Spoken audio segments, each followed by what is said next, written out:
In the 17th century, the 5 families that settled the Ipswich colonies were endowed with supernatural abilities by something called the power.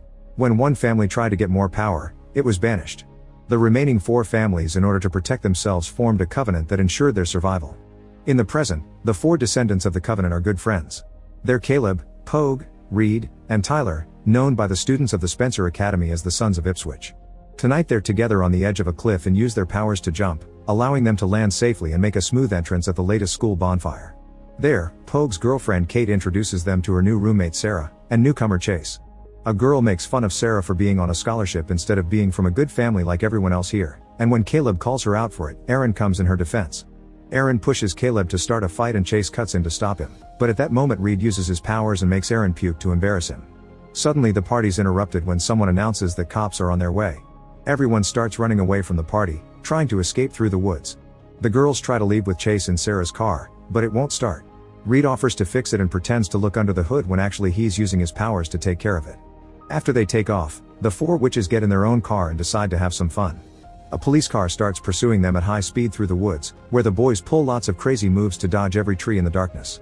When they make it out of the forest, they find themselves driving very fast in an open yet foggy field. They're about to reach the edge of a cliff, so the boys begin using their powers together as Reed accelerates and the car flies across the chasm, only to suddenly vanish in the fog. The cops are disturbed as they jump to the wrong conclusions, but suddenly the boys' car falls from the sky right behind the police car. The officers are too confused and shocked to react, giving time for the boys to get away. When he gets home, Caleb finds his mother still awake. She starts talking about Caleb's father and says that she doesn't want to lose Caleb like she lost her husband. She also reminds him that the powers he got when he was 13 will be 1,000 times stronger after his 18th birthday. The powers are too addictive, and once he starts using them, he won't be able to stop, meaning he'll age faster until there's nothing left. In the forest, the police find an abandoned car, and inside there is a teenage boy that won't respond. The cops have to break the window and are shocked to see the boy's eyes are completely white. Back at the dorms, Sarah asks why Kate called the boys the Sons of Ipswich, and Kate tells her the story of the 5 families, saying they're old money without suspecting the truth. Afterward, Sarah is taking a shower when suddenly she hears the noise of something breaking and the light goes out. Scared and nervous, Sarah goes to investigate and finds a broken light bulb on the floor, not noticing the mysterious floating form appearing behind her. The smoky ghost tries to touch Sarah, but at that moment she turns around and gets startled, so she goes away. While Caleb's also startled awake by a bad feeling, Sarah bumps into Reed, who goes to check the bathroom but finds nothing in it. The following day, Caleb is driving and talking on the phone with Pogue. Caleb glances at the passenger seat, where he left a newspaper with an article about the dead student in the forest. Suddenly, the boy comes out of the paper in a rather creepy form that scares the heck out of Caleb.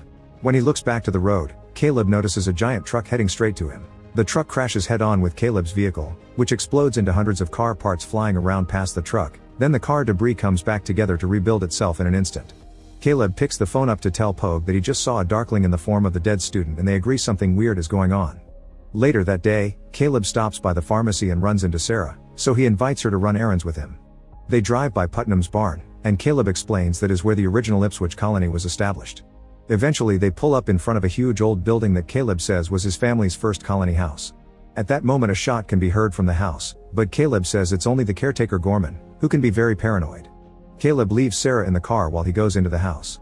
Once inside, Caleb drops off the medicine on a table and asks Gorman if certain wrinkly person in the chair needs anything else, but Gorman says no. In the afternoon, everyone goes to a bar to have some fun, and the boys use their powers to look under a girl's skirt while they bet on the color of her underwear. While Kate and Caleb dance together, Aaron starts a fight with Reed and Tyler, accusing them of cheating during their pool game. They quickly take the fight outside and Reed and Aaron are ready to throw down, but before things can escalate, the bar manager comes with a bat and tells them to break it off. Aaron and his friend leave, and Caleb confronts Reed about using his powers in front of people. Reed doesn't like being scolded and grabs Caleb with too much magical strength, so Caleb retaliates by magically pushing Reed into a pile of drums. Reed tries to counterattack by tossing one of the drums, but Caleb's faster and throws an energy ball that pushes Reed away again.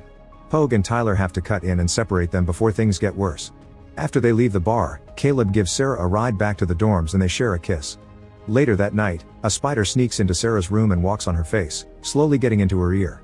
Sarah wakes up feeling something weird, and when she pushes away the sheets, she's disturbed to find the bed full of spiders. She jumps on the floor only to find more spiders coming after her. One even walks on Kate and enters her nose to then come out from her forehead. At that moment Sarah wakes up for real, but she still feels afraid. Meanwhile Caleb can't sleep and he gets a call from Pogue, who explains he just saw the ghost too. The following day, Sarah goes to the library to research witches and Caleb's family history, discovering that the spiders she saw are a common spell and that the witch hunt started in this town. After swimming practice, Chase teases Aaron in the locker room by insulting his manhood, so Aaron responds by punching him. Caleb tries to stop them before it gets worse, but Chase easily knocks down Aaron with just one move, impressing everyone. Later in the evening, Caleb and Sarah go out again, and Caleb asks Sarah to go to the fall fest with him on Saturday, mentioning it's his birthday. Sarah accepts before they share some passionate kisses in the car. At home, when Caleb tries to go to sleep, he's disturbed when the ghost appears in front of his bed again, only to disappear quickly. The next day during swimming practice, Caleb and Chase have a race. At first they're head to head, but soon Caleb takes the lead. Suddenly Chase's eyes turn black, revealing he also has powers and he's using them to make Caleb crash his head onto the wall. Caleb loses consciousness and seconds later, he opens his eyes to see his friend staring down at him, telling him that Chase saved him from drowning.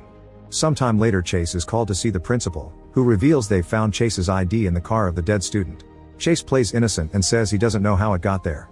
Now that Caleb has started suspecting Chase, in the evening he and Pogue break into the admissions office to investigate Chase's profile. They find out Chase's parents died on his 18th birthday and he was adopted, but his real surname is Pope.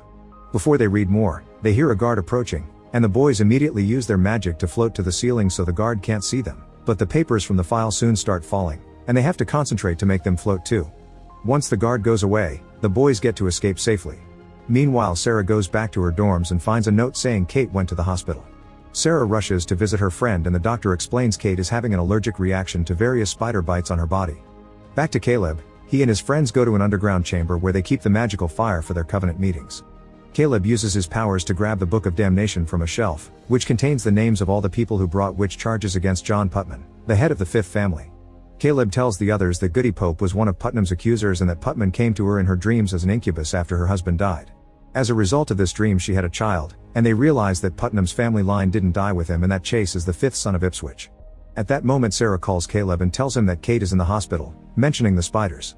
Caleb immediately guesses the truth and tells the group that Chase put a spell of creation on Kate. Furious, Pogue storms out of the room and grabs his bike to go looking for Chase for revenge. As he drives down the road incredibly fast, he sees Chase blocking the way and tries to run him over, but Chase uses his power to make him and the bike flip and violently land on the ground. Chase explains he hurt Kate to get Pogue and that at the same time, Pogue is his bait to get to Caleb.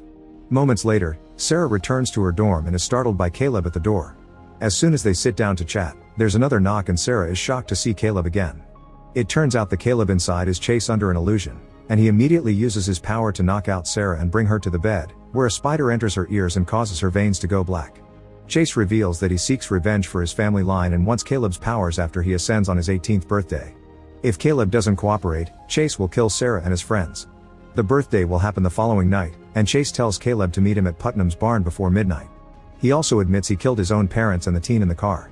Then Chase makes Sarah feel pain with his magic, and furious Caleb tries to attack, but Chase immediately begins magically dragging him all over the bedroom until he tosses him at the bathroom mirror. Chase admits he's already addicted and thinks that adding Caleb's power to his own will fix the aging problem, but Caleb tells him it doesn't work like that, it's the body that wears down, not the power. Caleb doesn't believe him and reminds him to meet him at the barn before kissing Caleb and magically repairing the mirror. When he's about to leave, Caleb convinces him to at least pause Sarah's spell so she doesn't die before tomorrow night. After Chase is gone, Sarah wakes up and Caleb pretends she passed out when he told her Pogue was in an accident, and now he's in the hospital with serious injuries. The next day, they visit Pogue at the hospital, and he tells Caleb not to go against Chase because he's too powerful. Afterward, Sarah begs Caleb to tell her what's going on, so Caleb takes her to meet his father William, who is the wrinkly guy under the care of Gorman. He's only 44 years old, but he looks extremely old because he used too much power and it consumed his body. Caleb tells Sarah the whole truth and convinces her to let Reed and Tyler take her to the party while he confronts Chase. In the evening, once the trio arrives at the party, Chase watches them from the top of a building. As soon as Red and Tyler get distracted, Chase jumps down and kidnaps Sarah. Meanwhile, Caleb is making his way to the barn and a call from Reed tells him Sarah is missing. Suddenly Chase jumps onto the hood of Caleb's car and attacks him by making all the windows explode. Caleb gets out of the car and runs to the old barn, where Chase is waiting with an unconscious Sarah to make sure Caleb keeps his end of the deal. When Caleb refuses again, Chase floats up and throws a magical attack at Caleb, then he hits him with some wood pieces from the barn. Caleb tries to retaliate with his own magical energy, floating away whenever he's attacked back, but Chase is too powerful and creates energy threads that capture Caleb and bring him closer before he tosses him out again, making him hit lots of the objects in the way. When Chase pushes Caleb once again, Caleb lands against a wood beam and is stuck there as his body starts to glow. The clock indicates it's finally his birthday and he's now ascending. After several seconds of energy entering Caleb's body, he drops to the floor, and he finally has the power to fight back properly. Now his energy attacks do hurt Chase and send him flying through the barn, but this also hits a lantern and starts a fire. Next the boys begin throwing objects at each other, but in a moment of distraction, Chase hits Caleb with an energy ball again, then tosses him outside through the window. Chase proceeds to grab Caleb's face and tries to force him into saying the words of the spell that will transfer the powers, but Caleb has a strong will and pushes him away to continue fighting in a fierce exchange of energy balls.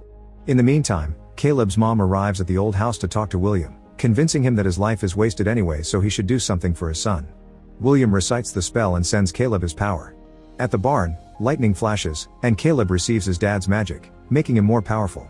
Chase throws yet another energy ball at Caleb, but since he's stronger now, he catches it easily and throws it back at Chase. The power hits Chase and passes through his body, causing him to fly backward and get caught in the explosion caused by the energy ball hitting the fire in the barn. Caleb goes back into the burning barn and after dodging a few falling beams, he takes Sarah out just in time. At the hospital, Kate and Pogue both regain consciousness as the spells disappear. The next morning, Caleb and Sarah are still at the barn telling the firefighters what happened. One of the firefighters comes up to tell them that they searched the area and didn't find anybody else, which Caleb doesn't have an explanation for. Once the firefighters are distracted, Caleb uses his power to fix the windshield of his car and then they drive off into the sunrise. Make sure to subscribe and turn on notifications so you can watch more videos like this. Thanks for watching.